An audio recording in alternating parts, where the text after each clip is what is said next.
Listen, I need to say this from the jump.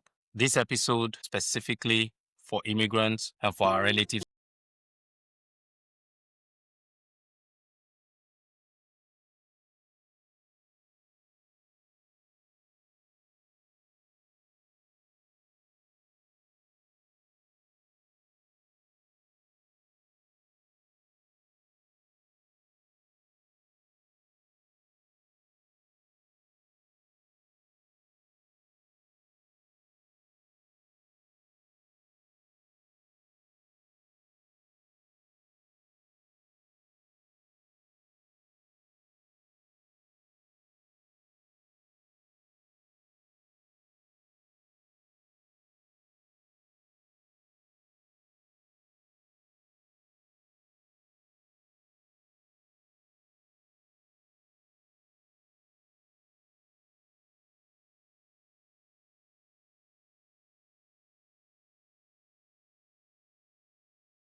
Set and skill.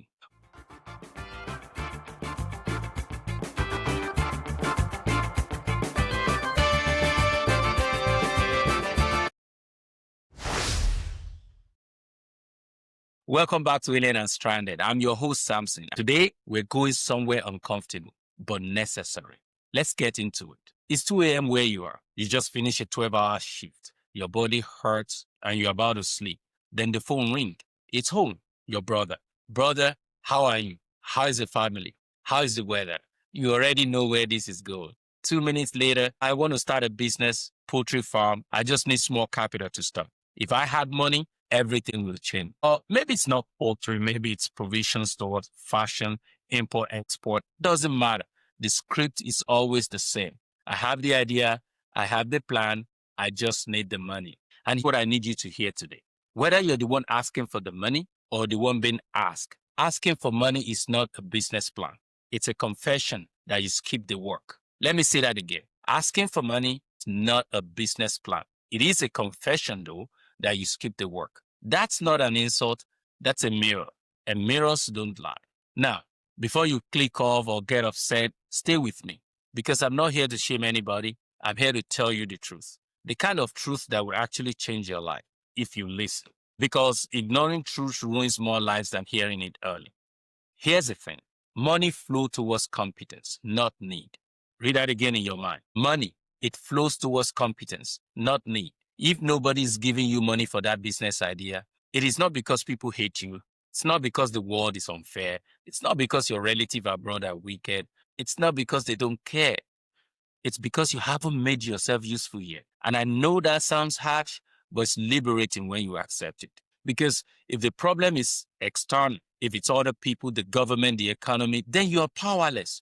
But if the problem is internal, if it's your approach, your mindset, your preparation, then you can fix it. So let's fix it. Let's use a real example. Let's talk about poultry farming. You say you want to start a poultry farm. Okay, beautiful. I respect that. But why? Why poultry farming? If your answer is because you think chicken will grow, people must eat, market is guaranteed, and you know people who are doing it and they're doing really great, I'm here to break it to you. That's how beginners think. Serious people think differently. Now answer this question. Do you know how to buy day-old chicks? Do you know what feed to use at week 2 versus week 6? Do you know how to spot Newcastle disease before it wipes out your entire stock? Do you know your break-even point? Do you know when to sell and to who? Do you know what happens when the market floods and everyone is selling at the same time? Do you know how to negotiate with feed suppliers? Do you know how much water 500 birds drink per day? Do you know what temperature kills them? What ventilation they need? Have you ever cleaned a poultry at 5 a.m. in the morning? Have you ever lost money? Have you ever had 50 birds die overnight and you have to figure out what went wrong? Because if the answer to most of those questions is no, I'll figure it out, then you don't need money. You need schooling. And the school is not YouTube. The school is not a 2-day seminar. The school is working under someone who's already done it successfully. Now, here's what serious people do. They find someone who's already running the business they want to run. They go to that person humbly and respectfully, and they say something like, "Sir, Ma, I want to learn this business. I'm not asking for money. I'm asking for access. Let me work under you, even if you pay me less than I'm worth, even if I'm just cleaning cages and carrying feed. I want to see how this works from the inside. If they say no, if the direct approach will not work because some people genuinely don't want to show others their business, then you apply to work there. Work hard, move around different departments while quietly learning the business. That's it. That's the move. No pride, no shortcuts, just humility and hunger. And you know what happens when you do that? You learn the real business, not the fantasy, not the Instagram version, the real one, the one with losses, with bad weeks, with suppliers who cheat you, with customers who don't pay, with equipment that breaks, with diseases, with market crashes. You see all of it. And more importantly, people see you. They see your consistency, your attitude, your work ethic. They see whether you show up when it's raining, whether you complain, whether you learn first, whether you ask good questions. Serious people don't ask for money first. They ask for mentorship. They ask for access because they know something you might have forgotten. You cannot fake experience. Time exposes everybody. Okay, so now you got a mentor who agrees to show you the route. How long should you stay in that apprenticeship? Minimum 1 year.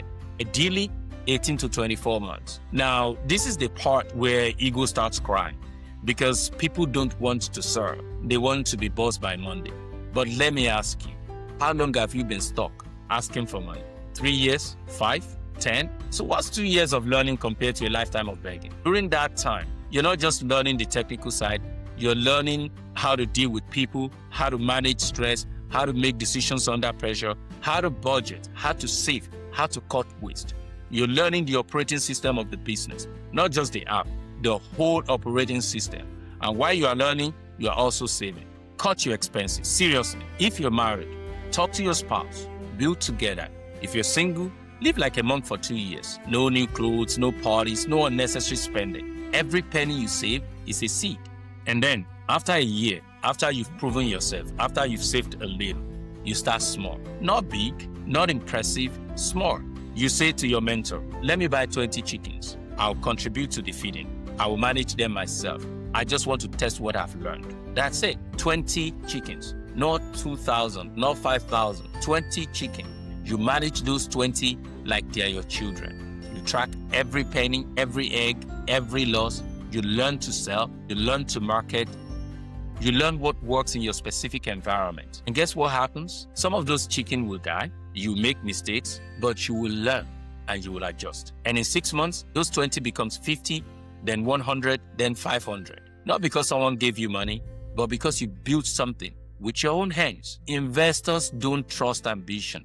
They trust endurance. And now, people start paying attention. Your mentor sees you, your community sees you, your family sees you. You're not just talking anymore. You're doing. You're not just dreaming. You're building.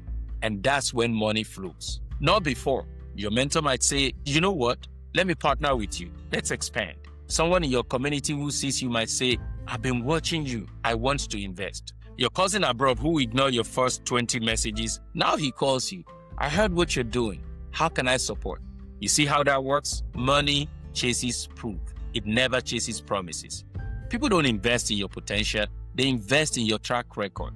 They invest in your character, your reliability, your results. That's the game. And once you understand that, everything changes. Now, here's another angle. In 2023, Julius in the diaspora sent about $20 billion back home in remittances. Just on that number for a second. $20 billion. One country, 1 year. Now, according to the World Bank, roughly about 75% of that money, we're talking about $16 billion in just 1 year went straight into family support. Food, rent, school fees, medical bills, everyday survival. Important money, necessary money. But let's be honest, once that money is spent, it's gone. No multiplier effect, no assets created, no system built, just consumption. Now, I'm not attacking that. I know survival matters, but now listen carefully. That remaining 15 to 20%, roughly about $3 to $4 billion went into investment. Small businesses, family businesses, real estate, financial assets, savings. This is where the conversation changes. Here's the question you should be asking yourself. Where are you positioned in this flow of money? because there are only two sides. You're either living off of the consumption side or you're positioned to benefit from both consumption and investment. Let me explain. If you position yourself well with skills, systems, trust and proof, you can receive direct investment from that 20%, 15 to 20% that goes into investment. Your relatives help you, your family partner with you, people fund you because you've shown value, right? Here's the key part that most people miss. Because you're part of the value chain, you also benefit from the remaining 75% spent on consumption. People buying food, people paying school fees, people paying rent, people paying hospital bills. Someone is supplying those things. And if that person is you, if that business is yours, you're now benefiting from both sides of the money flow. That's not luck, that's position.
Master the environment. Prove you can execute. Funding becomes easier. Help becomes logical. Partnership becomes attractive. So if people have helped you before and you're still struggling today, don't ask for more money yet. Ask for skills. Ask for knowledge. Ask for access. Time under someone who's winning, because that's how you position yourself into that investment flow. And once you're positioned right, money won't need to be begged for. It will come to you quietly, confidently, and consistently. All it requires is a mindset shift and the willingness to do the hard work. That's the opportunity. Now, I already know what some of you are thinking. Samson, it's not that easy. You're right, it's not. Nobody said it was. But let me tell you something about easy. You know what's not easy? Working as an immigrant in a foreign country. Waking up at 4 a.m. to catch 2 buses to a job you hate. Working in freezing cold or extreme heat. Being talked down to. Being disrespected. Being underpaid. Going to school at night after working all day. Sending money home when you can barely feed yourself. I've done it. Millions of us have done it. I've worked as a prison warder for months, having a master's degree. Low pay, tough conditions. I worked jobs that had nothing to do with my degree. I climbed slowly, painfully, one step at a time. And you know what kept me going? Not talent, not connections, grit, consistency, and the refusal to make excuses. So when you tell me it's not easy, I hear you, but I also need you to hear, if it was easy, everybody would be successful. The difficulty is the filter. The hardship is what separates those who really want it from those who just like the idea of it. So yeah, it's hard, but it's possible. And the question is not whether it's easy. The question is, are you willing to do the work anyway? Let me ask you something else. If you've been in the same place for 5 years, 10 years, 15 years, and nothing has improved, at what point do you sit down and audit yourself? I'm serious. At what point do you stop blaming the government, the economy, your enemies, your village people? And you ask yourself, what am I doing wrong? Because here's the truth. Even in a broken system, some people rise. Even in a corrupt economy, some people build. Even in tough environment, some people create value. So if you're stuck, the question is not why is the system bad? The question is, what am I not seeing? And usually the answer comes down to a few things. Number 1 is skills. Do you have any skill that the market actually values? Number 2 is reliability. Can people count on you? Do you show up? Do you finish what you start? Number 3 is honesty. Do people trust you, or do you have a reputation for cutting corners? Number 4 is industriousness. Do you work hard, or do you just work enough to get by? And number 5 is social engagement. Are you visible? Are you helpful? Do people even know you exist? Because here's something most people don't realize. Even reliability is a skill. Even showing up is a currency. If you are the person who always shows up on time, who always delivers, who never make excuses, people remember you. And when opportunity comes, they think of you. Not because you are the smartest, not because you are the most talented, but because you're dependable. And in a world full of flakes and excuse makers, dependability is real. Now, let me hit you with this. Aristotle once said, excellence is not an act, it's a habit. You don't become excellent by doing one great thing. You become excellent by doing small things consistently over time. So don't focus on money. Focus on becoming the type of person who creates value, who solves problems, who serves people. Because when you become that person, the money flows. Focus on what you can control. You can't control the economy. You can't control corruption. You can't control other people. But you can control your own effort, your attitude, your learning, your consistency. And when you focus all your energy on what you can control, you become unstoppable. People invest in value, not sympathy. The world does not owe you anything, but the world will reward you if you make yourself valuable. And if nobody in your environment notices you, if nobody's investing in you, if nobody's calling you for opportunities, the problem is not the environment. It's your value proposition. What do you bring to the table? Let me ask you directly, right now, pause if you need to. Ask yourself, what do I offer? Not what do I want, not what my family should do for me, not what I need. What do I offer? How can I do better than the average? What problem can I solve? Who will benefit from my presence? If you can't answer those questions clearly, then that's your starting point. Not a loan, not a handout, not a favor. Your starting point is building something worth investing in. A life with nothing to offer attracts nothing in return. That's not cruelty. That's the scripture. That's science. You reap what you sow. You attract what you become. So become valuable, become skilled, become reliable, become humble, become consistent, and watch everything changes. Look, I'm not here to discourage you. I'm here to redirect you because I believe in you. I believe in us. I've seen people rise from nothing, from villages with no electricity, from families with no connection. I've seen immigrants build empires from minimum wage jobs. I've seen young people with no degrees outwork and outthink people with PhDs. It's possible, but it requires something most people are unwilling to give: time, patience, humility, and relentless work. There's no shortcut. There's no hack. There's no secret. There's only grit, consistency, humility, and work. That's it. That's the formula. And if you commit to it, really commit, you won't need to ask for money in 5 years. People will be asking how they can invest in you. So here's my challenge to you. Stop sending those messages. Stop making those calls. Stop waiting for someone to rescue you and start building. Find someone successful, learn from them, work under them, prove yourself, start small, grow slowly, show up every day, be reliable, be excellent. And in 2 years, 3 years, 5 years, come back and tell me what happened. I already know. You'll be funded, you'll be thriving, you'll be free. Not because someone gave you money, but because you became someone worth investing in. I have put together a one-page checklist of things to consider before asking for money. Type checklist in the comment below and I will send you a copy. For friends and family abroad, the next time you get that phone call from home with business idea or request for money from your relative, don't send the money. Send this video instead. Tell them to call you back in 3 or 4 days to let you know if they still need the money. Whatever they tell you, you know what to do from there. I have also put together a companion checklist of questions that you can ask before funding that business ideas from your cousin. Comment funding below and I'll send you a copy. All right, that's it for today. Believe in yourself enough to do the work.